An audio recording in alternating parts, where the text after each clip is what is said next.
Hello and welcome to ACS Golf and this week's review. I'm looking at this, the Taylormade R15. So there's two reasons why I picked this club up to do a review for you guys this week. One is because it's around that £100 mark in the UK, which isn't that bad for a second-hand driver. So, if you're over in the US, you're looking for about $125. And also, I did a review on the SLDR, and I was a massive fan of the SLDR. Even though, 2014, nearly 10 years old, it still went miles, and it was fun to hit. Forgiveness was not there, really, but that wasn't the whole point of that club, and it was just fun to hit. And this was sort of the model where the next year, obviously, where they sort of progressed the SLDR. So I wanted to give it a go to see if it's just as fun to hit, if it's just as sort of long as the SLDR, or if they sort of went more sort of down that forgiveness route and then sort of changed everything up a little bit. So that's the reason why I picked this up. Now, as always, we're going to have a closer look at the club. Then we'll come back here and talk about all the technology that's in here. Then we're going to get down to the range, I'll throw some figures at you, and then we'll go through the ACS Golf Scale at the end, and I'll give you my overall thoughts about this Taylormade club, which, let's be honest, straight away, looks nice in the black. Okay.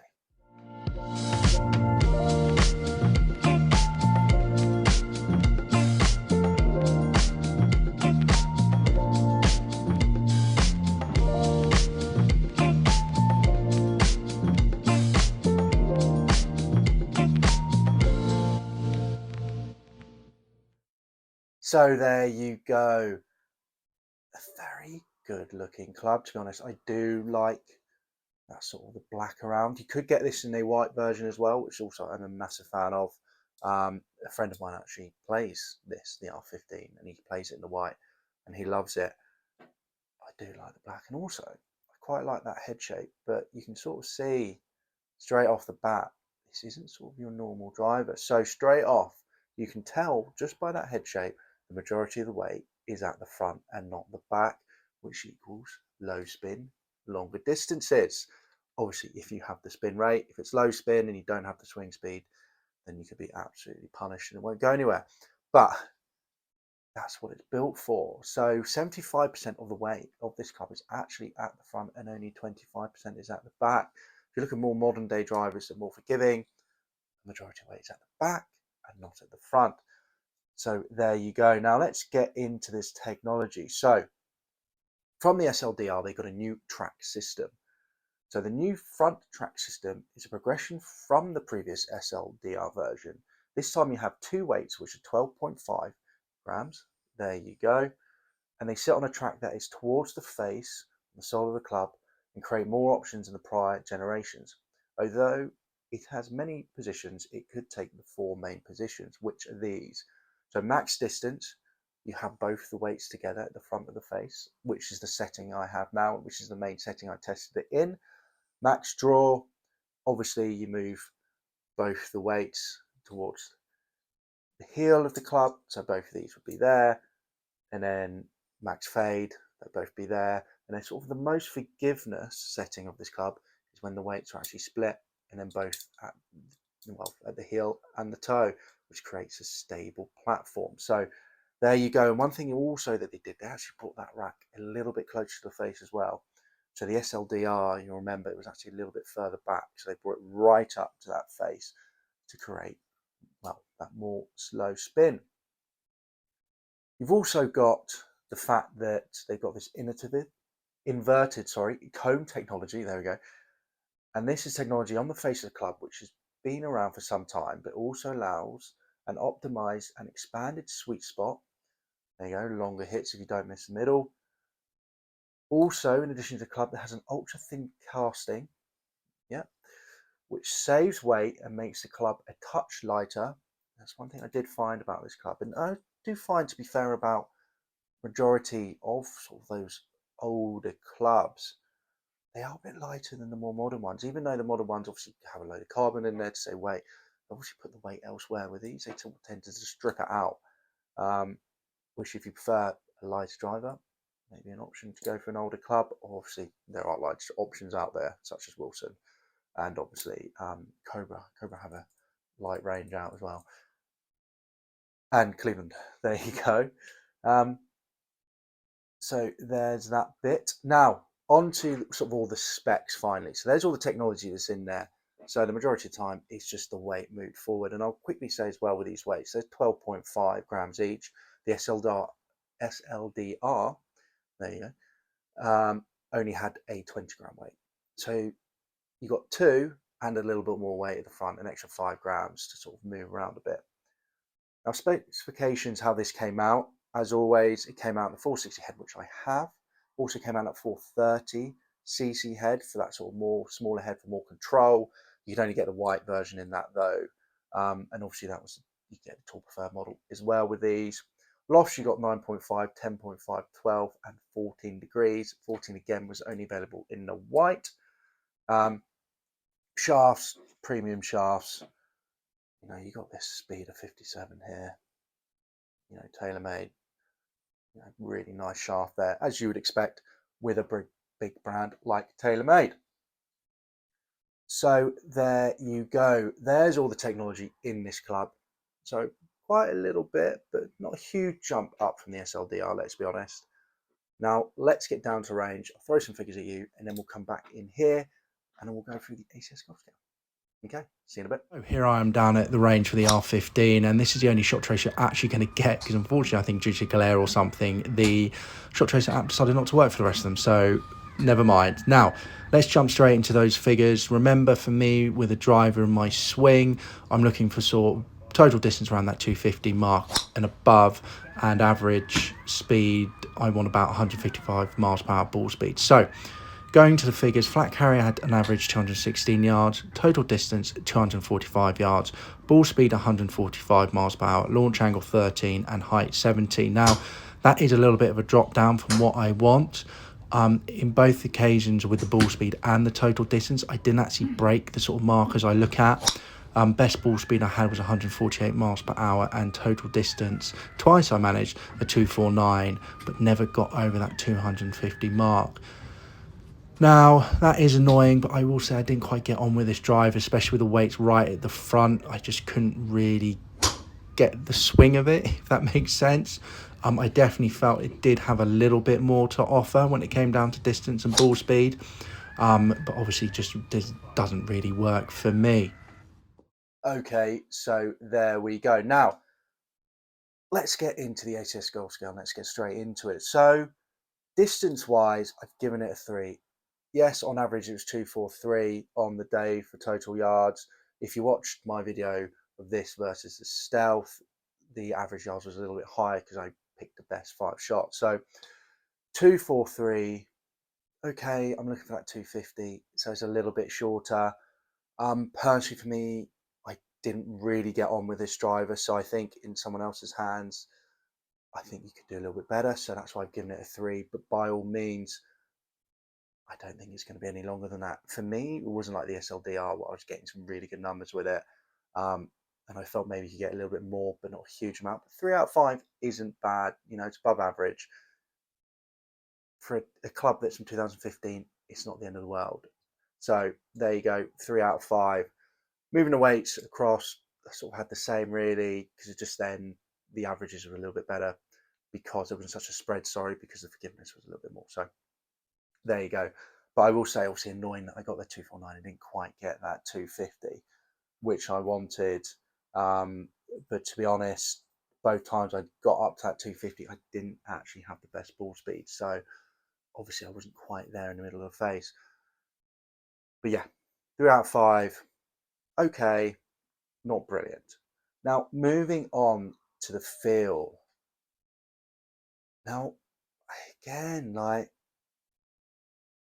it's a weird one. For me, I've given it a 2 out of 5. With these weights in the front, I did not really enjoy the feel of this club. A lot of the time I was hitting it and I thought, oh, that was awful, and it come out well, or thought, oh, that was a nice hit, and it sort of wasn't anywhere near where I was expecting it. So the feel with these two weights at the back, I just didn't enjoy. I felt it was quite dead, didn't really feel very powerful. I much preferred the feel of the SLDR, the version before this. And there's a few reviews out there as well for this club where people actually think the same. And then there was obviously a few more where people did really enjoy the feel. So For me personally, I didn't enjoy the feel of it with those two weights in front. Now, if I move the two weights side, so get away that, because that's a lot of weight to have right behind that sweet spot, and moved them out and spread them out a bit, it felt a bit nicer. I sort of engaged when my hits were sort of missing, and then I sort of moved that feel up to probably a 3, to be fair. So if moving the weights did really have a massive effect on the feel.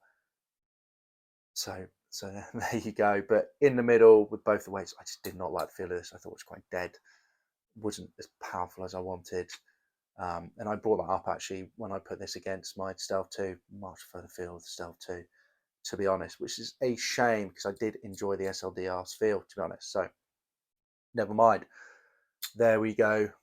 With these sitting, a 2 out of 5, which is not good. Now looks more positive, 3 out of 5.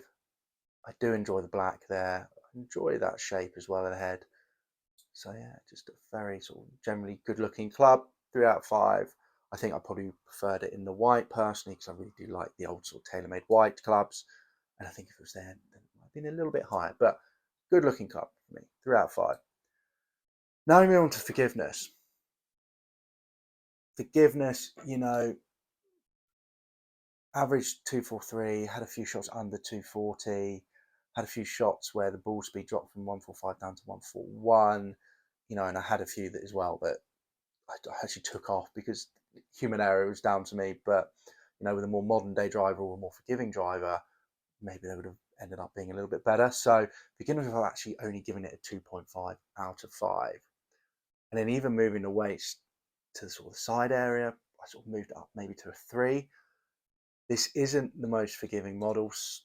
Obviously, again, you read some reviews and they're saying forgiveness is really good, but compared to sort of my Stealth 2 or more forgiving model, it's not. You've got to realize as well that when this came out, this was very much that low spinner one that obviously could be adjusted. You got as always with Taylormade clubs, you've got the neck hosel there to adjust it, loft, etc. And then you've got this smoothable weight. So you can adjust it a bucket loads. But it wasn't their most forgiving one. They brought the Aerojet. Aerojet? No, that's the new one. The Aero Burner. There you go. Aerojet is the Cobra. So brought out the Aero Burner at the same time, and that was the one with no removable weight, more weight to the back. It was lighter. That was their forgiving club for the time, as Taylormade tend to do. Next year from this to turn 16, they finally brought out the M range, which I thought was a massive game changer for Taylormade.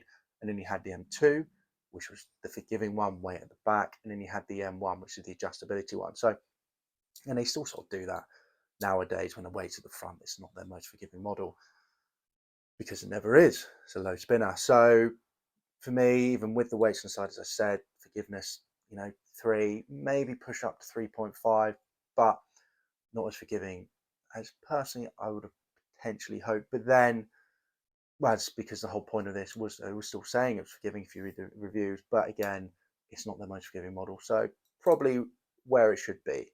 So weights there, 2.5. You move them out to the side, increase it a little bit, I'd say 3. Okay, so there you go. So very average at the moment, let's be honest, across the board. Distance 3, feel 2, 2.5 forgiveness. So not doing great for this Taylormade. Now moving on to price. Now, price of it, if you're looking on Golf Bin and stuff like that, it's about £125, so about $150, which is a second-hand store. Okay, not that bad. Maybe a little bit more than you're looking at the Wilson D7, to be honest, which I think is a lot better drive than this. So, okay. eBay though, you're going £100. I've seen one £71, 90, 103, 105, 97. So on average, around that £94, which is just under $120. And I don't think that's that bad for this. I think for that it's okay. So I've given it a 3 out of 5 for the price. Anything under £100 for a relatively modern day driver, which it still is, with all this, let's be honest, with all this adjustability, it's not bad at all. So I've given it 3 out of 5, even though I potentially did not get on with it. Personally, I'm really personally, it's surprising, but I really don't really like this driver. I'm not going to lie. It's quite a rare thing for me to say that because normally whenever I try new equipment, I'm like, yeah, I think this was good. I think this can be this. But for me, I just didn't really like it. But I still give it a 3 out of 5 because that's just my opinion. Now, I've said play, as I've mentioned before, I play with a friend who plays with this, the white version, and he's got the weights a little bit open and he loves it. He's had it in the bag for years, doesn't want to replace it, knows exactly what it's going to do, and he's happy with it. And the distance he gets, he's happy with. It's maybe a little bit shorter than me. We tend to, but to be honest, he's a little bit shorter than me anyway. So he's happy with it. So, and I'm sure people watching this, who have had the R15 are happy with it as well. So 3 out of 5, I think, for a driver like this, I think it's still worth it. If you want to have a Taylormade driver, you want this adjustability. You can go and buy it for under £100 and then sell it for under £100. To be honest, you're not going to really lose anything out of pocket, and it means you can work around with this adjustability, and maybe you'll find something that really works for you. Personally, for me, I did not. So overall, my thoughts of the R15 driver: disappointed, didn't like it. I much prefer the SLDR before this. It was more fun to hit. This I struggled with, and I just did not like the feel of it with those two weights in the front. But I can see the fact that if someone wants to go and try it, buy it for £100, give it a go, and then sell it for £100, I definitely think possibly it's worth a go because it does have a load of adjustability.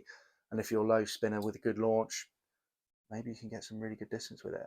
And as I said when I was comparing this with the Stealth 2, my current driver, you could buy this for £100, save yourself £200 by not getting the Stealth 2 on the second-hand market, and then go and have a load of lessons, and then maybe, with the help of a professional, you'll get the right setting in here where you will really enjoy hitting it. So there you go. My review of the R15 Taylormade driver. Now, remember to give this video a like if you enjoyed it. Do say down in the comments below if you played one of these, and if you have, do you like it? Like I said, it's just my opinion. You guys out there watching this might really have enjoyed it. So do let me know in the comments down below. Also, remember to subscribe to the channel, guys, for weekly ACS golf reviews and the odd video thrown in. Okay, I'll catch you guys soon.